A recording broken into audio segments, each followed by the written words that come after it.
नमस्कार दोस्तों, MT Hindi story में आप सभी का स्वागत है। आज हम प्रेमचंद की कहानी चमत्कार सुनेंगे। बीए पास करने के बाद चंद्र प्रकाश को एक ट्यूशन करने के सिवा और कुछ न सूझा। उसकी माता पहले ही मर चुकी थी। इसी साल पिता का भी देहांत हो गया और प्रकाश जीवन में जो मधुर स्वप्न देखा करता था वे सब धूल में मिल गए। पिता ऊंचे ओहदे पर थे।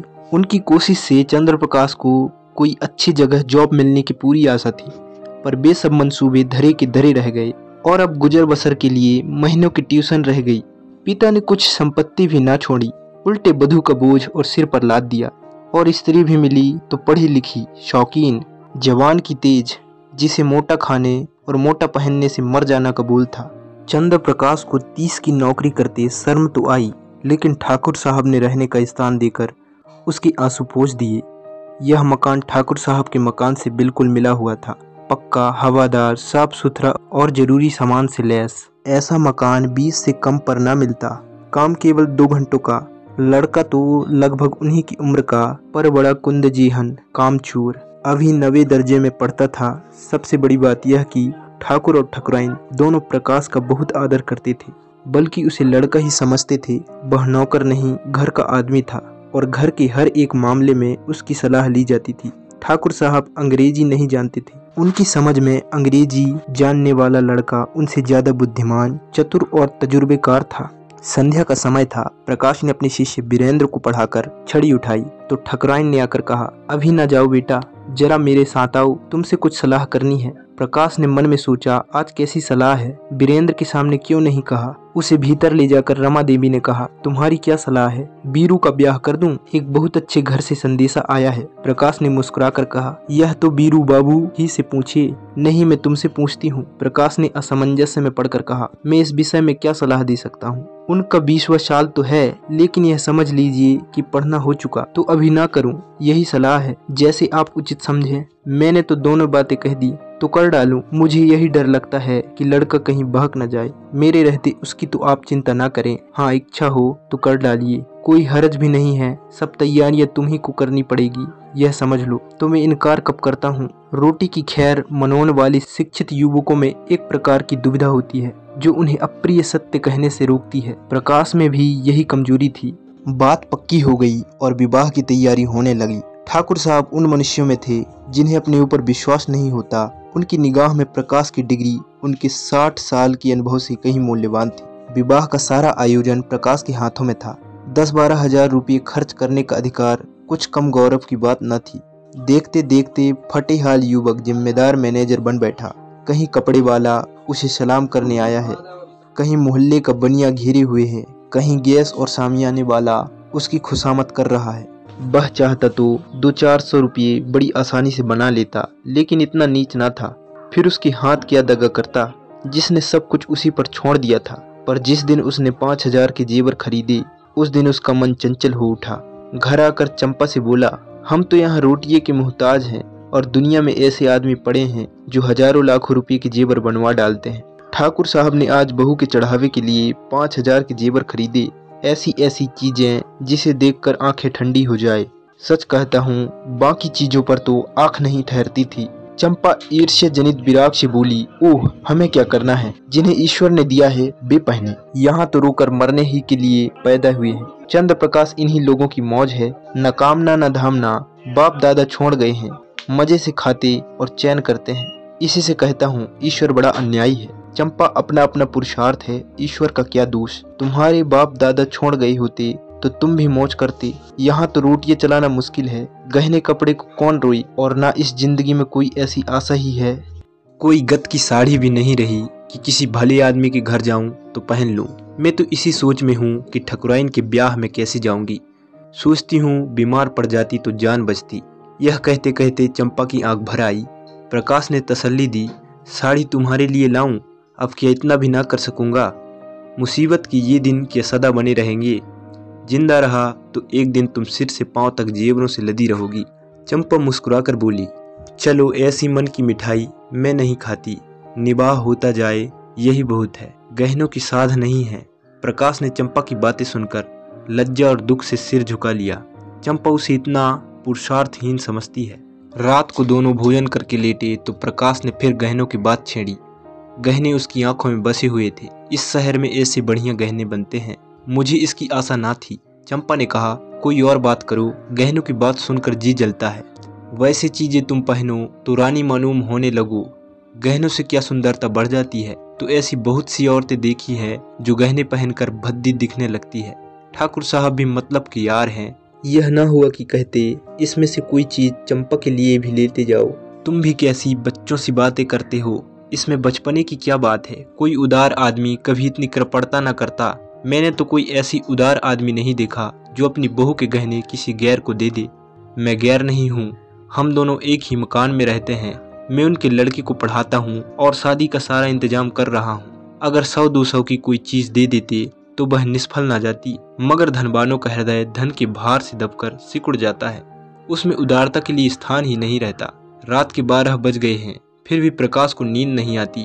बार बार ही चमकीले गहने आंखों के सामने आ जाते हैं। कुछ बादल हो गए हैं और बार बार बिजली चमक उठती है। सहसा प्रकाश चारपाई से उठ खड़ा हुआ। उसे चंपा का आभूषणहीन अंग देखकर दया आई। यही तो खाने पहनने की उम्र है और इसी उम्र में इस बेचारी को हर एक चीज के लिए तरसना पड़ रहा है।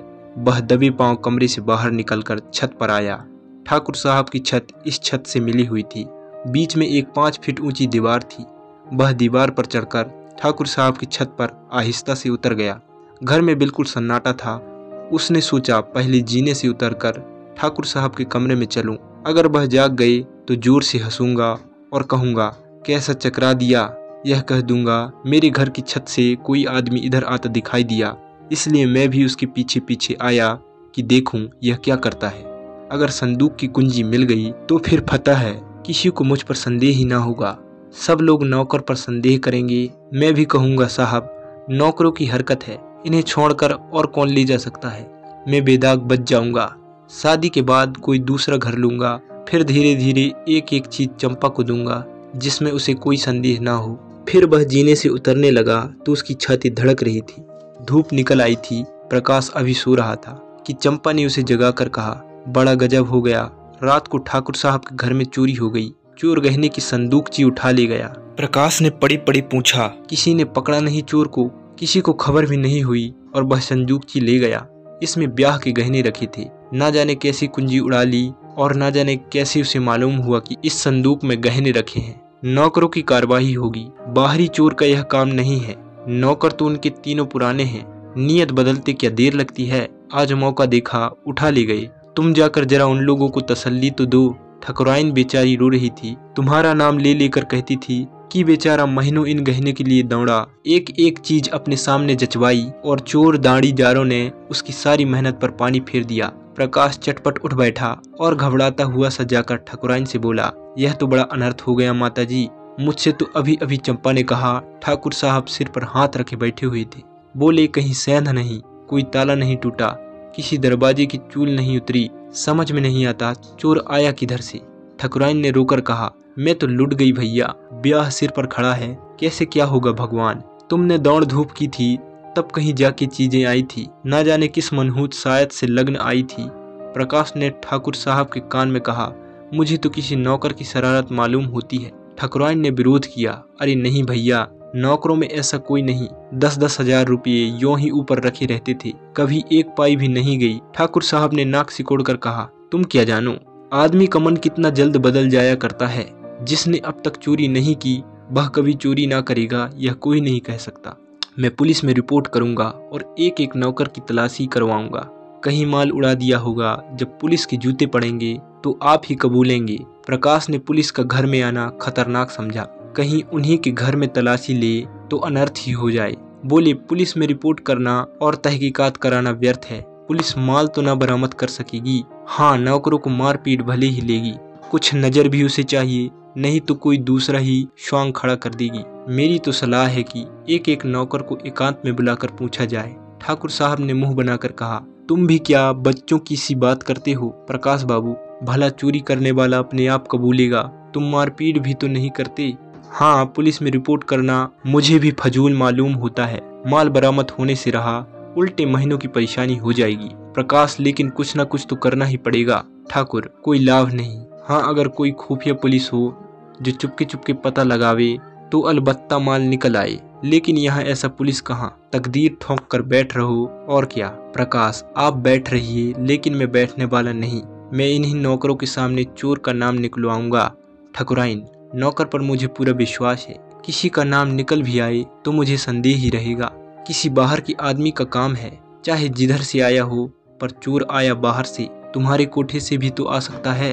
ठाकुर, हाँ, जरा अपने कोठे पर तो देखो, शायद कुछ निशान मिले। कल दरवाजा तो खुला नहीं रह गया। प्रकाश का दिल धड़कने लगा।